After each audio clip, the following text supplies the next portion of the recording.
ขี้งัวนะ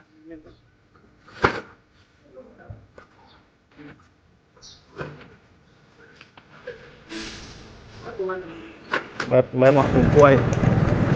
บ้านเราตรงนี้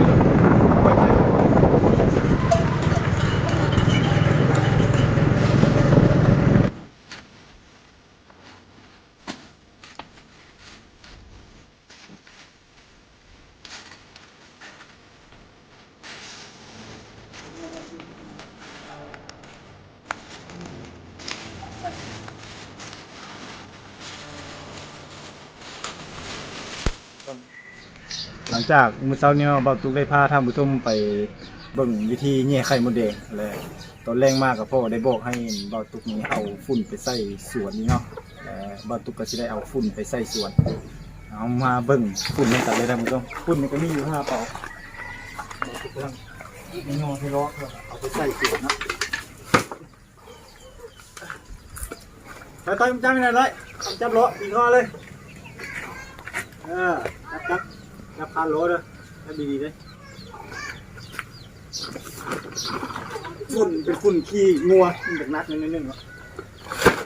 ใส่ล้อแล้ว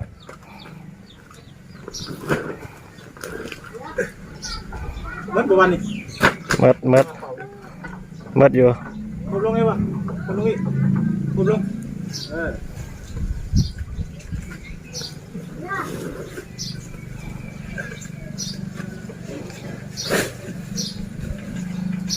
ได้ไปต้อยนักอีกบ่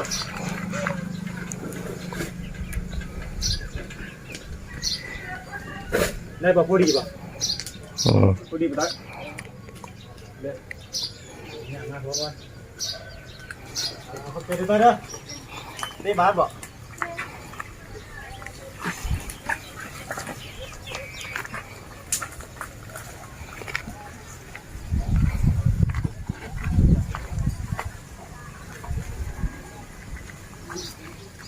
นั่งไปได้บ่กัน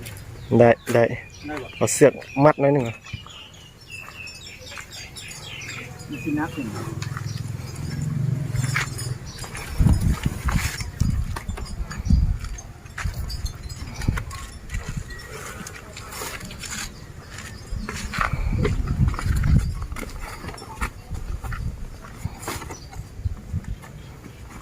ต้องได้มัดเลยขั้นบ่มัดนะ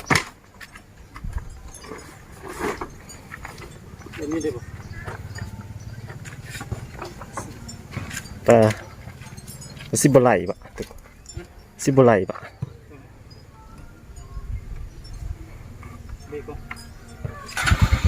โอเคท่านผู้ชมเดี๋ยวบ่าวตุ๊กจะเป็นคนซ้อนท้ายเนาะให้น้องสายเป็นผู้ขับรถจักรพาไปเลย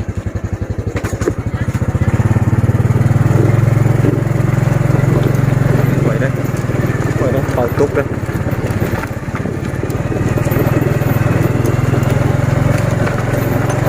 ได้ปะ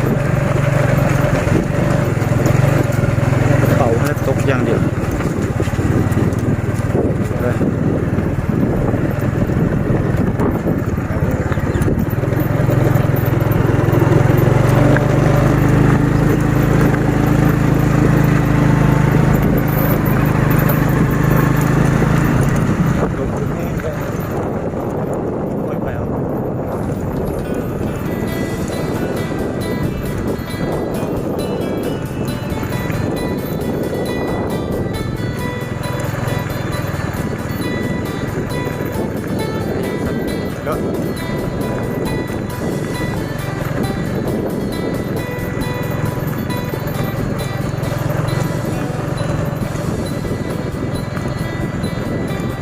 ส่วนก็ประมาณ1 กิโลท่านผู้ชม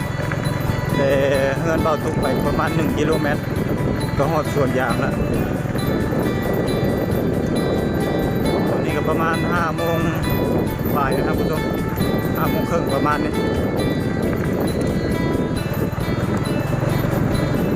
บ้านเบาตุกเดี๋ยวก็มีงัวกล้วยหลายเนาะตอนแรกเขาเจ้าก็จะไปไล่มาเด็ดก่อนแล้วเขาเจ้าก็จะไปไล่อยู่ดูเลยครับอันนี้ก็คือฝูงงัวฝูงกล้วยบ้านเบาตุกนี่ปล่อยไป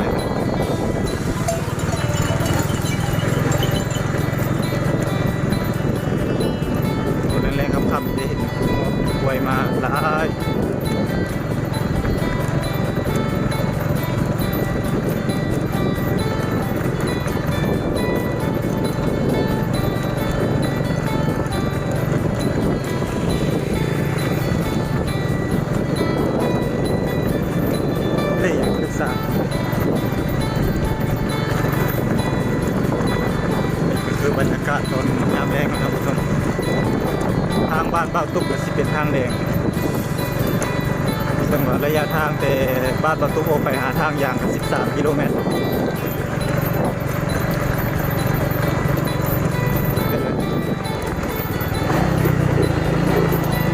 ค่อยบืนไปหอดทางเข้าสวนเบ้าตุ๊กเลยนะท่านผู้ชมทางเข้าก็ยากๆนิดนึงกระเจ้ามาจุกเอาดินปล่อยเ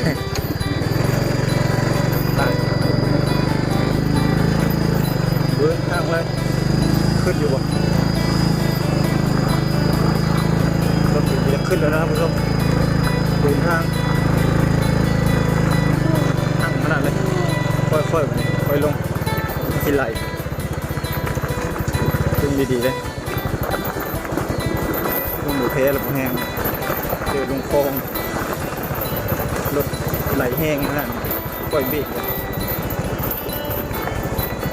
ย่านจะบ่นค่อยๆนะ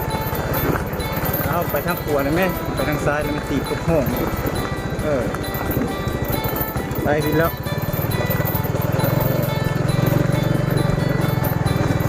มันก็มาฮอดสวนยางแล้วนะครับผู้ชม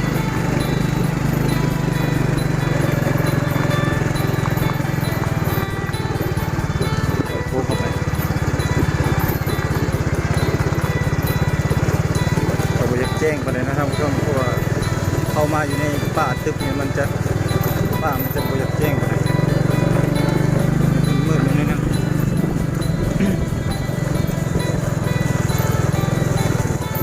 เราใส่หดใส่ดีก่อนจะเพลวแล้วยั่วจดยั่วท่านผู้ชมตอนนี้เราก็มาฮอดส่วนยางของบ้านตุ๊กเลยเนาะและปุ๋ยผมเห็นปุ๋ยนะครับผู้ชมอันนี้เป็นถ้าเจอแล้วกับปุ๋ยธรรมชาติเป็นปุ๋ยขี้งัวเอามาใส่ส่วนยางเนาะส่วนยางของบ้านตุ๊กเองแล้วก็ตุ๊กจะใหญ่ใส่ก้น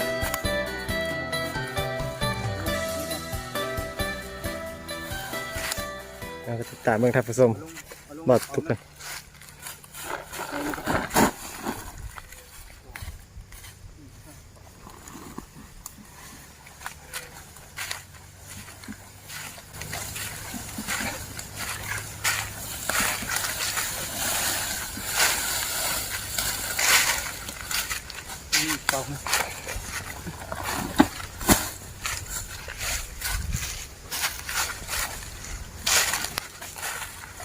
เอาไปพุ่นมันเอาไปเลี้ยว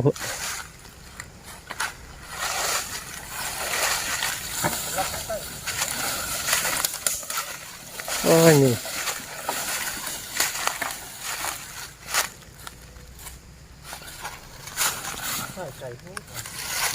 หมอได้ละ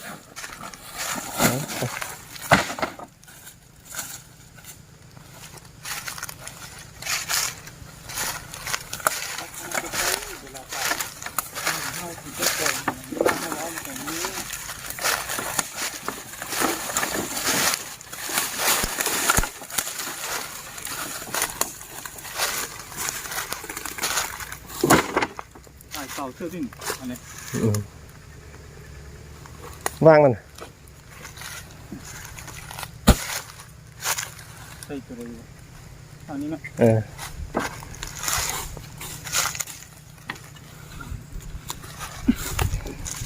นักเตะนะครับผู้ชม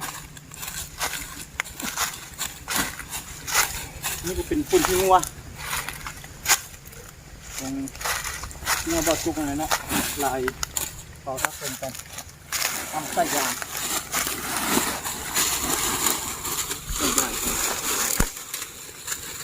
เวลาฝุ่นตกมากก็ให้มันดูดซึมซับเอา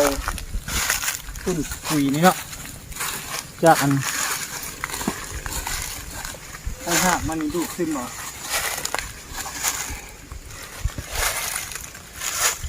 เวลาฝุ่นตกอีกแล้วก็เฮาจึงเอาซื้อปุ๋ยลิงน้ำยางมาใส่เนาะปุ๋ยเพิ่มน้ำยางเพื่อว่าให้น้ำยางมันลงอันนี้เราก็ฝุ่นทิ้งงอมาใส่ก่อน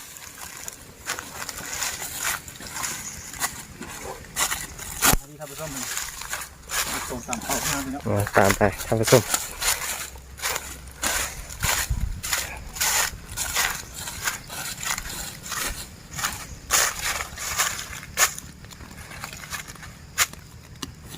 พ่อเพิ่นเอามา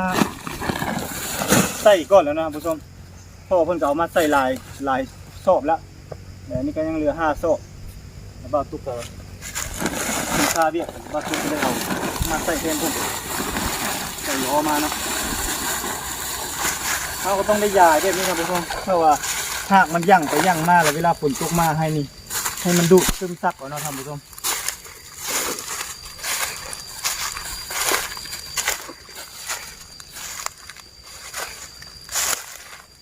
ฝุ่นขี้งัวขี้กล้วยนี่ก็ถือว่าเป็นฝุ่น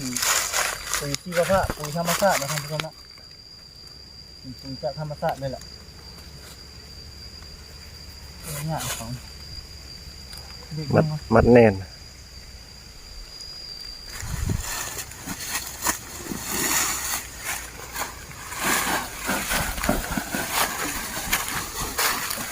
ใหญ่ไปที่นี่ท่านผู้ชมแล้วล่ะ โอ้ยยุ่ง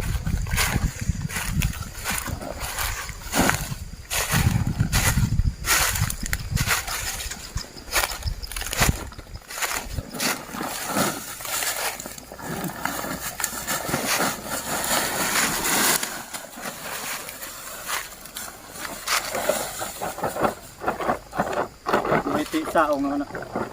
บอกได้ละ เนี่ยข้างล่างนี่ใส่ออกเอาวันนี้ครับเลี้ยงแล้วนะครับผู้ชมนี่จะเก็บเป๋าไปนี่รอบเก็บเป๋าใส่ล้อ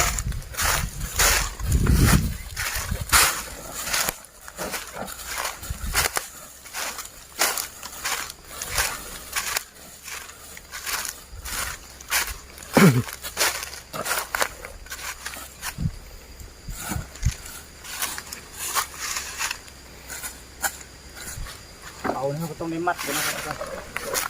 มัดมันจะยันมันผิวตกมัดไป โอ้ยยุ่งว่ะ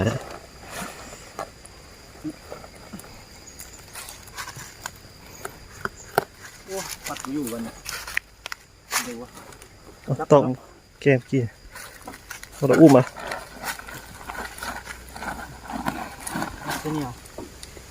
ฉะนั้นดูก่อนท่านผู้ชมสำหรับเป็นฝุ่นของพวกเฮากับมดแล้วเนาะอันนี้ก็คือบริเวณส่วนยางของบ่าวตุกเนาะอธิถ่ายให้ท่านผู้ชมได้เห็นบริเวณน้ำหอกกับบริหลายเนาะท่านผู้ชมอย่างน้อยเดียวก็สิมียางของพี่น้องอย่างของพี่น้องเนาะทางพุ่นออกไปก็จะมีลักเด่นหมายเนาะใกล้ๆนั้นก็สิเป็นยางพี่น้องเขาจะเบิ่งจากเที่ยวยางนั่นแหละท่านผู้ชมแล้วก็ทางนี้ขึ้นไปที่ว่าเป็นป่าขั้นนี้ขึ้นไปทางด้านเทิงบุกก็สิมีส่วนยางบ่าวตุกอีกเพราะแต่ว่ามีอยู่แถวนี้มันจะมีป่าไม้ขั้นนี้แล้วมามื้อหน้าเนาะท่านผู้ชมเดี๋ยวบ่าวตุกจะมารีวิวให้ท่านผู้ชมได้ครับชมอีกอยู่ทางด้านเทิงมันจะมีส่วนยางของบ่าวตุกใกล้กับผีภาษาเนาะหรือว่าคนไทยเขาเอิ้นว่าสุสานเนาะท่านผู้ชมเอาเดี๋ยวบ่าวตุกจะพาท่านผู้ชมออกมือแล้วเนาะแบบนี้เนาะเพราะว่าน้องทรายก็ได้ยูรถไปก่อนละบ่าวตุกสิขี่รถน้ำหลังเพื่อจะออกไปหับน้องทรายอยู่ทางด้านนอกนะท่านผู้ชมนี่ก็มีแต่เอาฝุ่นเล็กๆน้อยๆเนาะมาใส่ส่วนยางก็ถ่ายทำให้ท่านผู้ชมได้รับชมนำกันเพราะว่าช่วงนี้ก็อยู่ในช่วงโควิดไปใส่มาใส่ก็บ่ได้เนาะท่านผู้ชมก็ต้องได้หาถ่ายทำคลิปอยู่ในบ้านก็คืออาชีพหรือว่าชีวิตประจำวันเนาะท่านผู้ชมชีวิตประจำวันเขาต้องได้ถ่ายทำว่าแต่ละมือนี่เบาตุกเฮ็ดย่างเนาะกับ่ได้ไก่ท่านผู้ชมเนี่ยที่เข้ามานี่ก็บ่ฮอดกิโลซ้ำเนาะประมาณเบาตุกประมาณว่า1 กิโลเมตรบางที่ก็บ่ฮอดเนาะแต่บ้านมาหาสวนยางก็บ่ไกลปานใดมีน้องชายนี่2 คนเป็นผู้กรีดเนาะเบาตุกก็ยังกรีดยางบ่ทันเป็นไป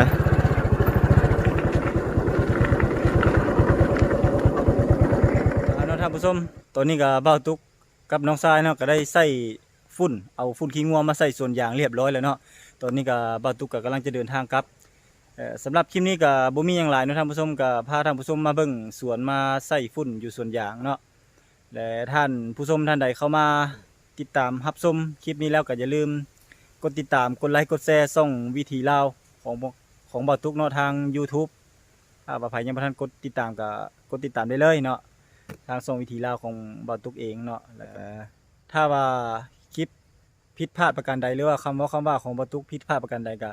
ขอโทษขออภัยท่านผู้ชมมาณที่นี้เนาะบ่าวตุกก็สิพยายามปรับปรุงให้มันดีขึ้นกว่าเก่า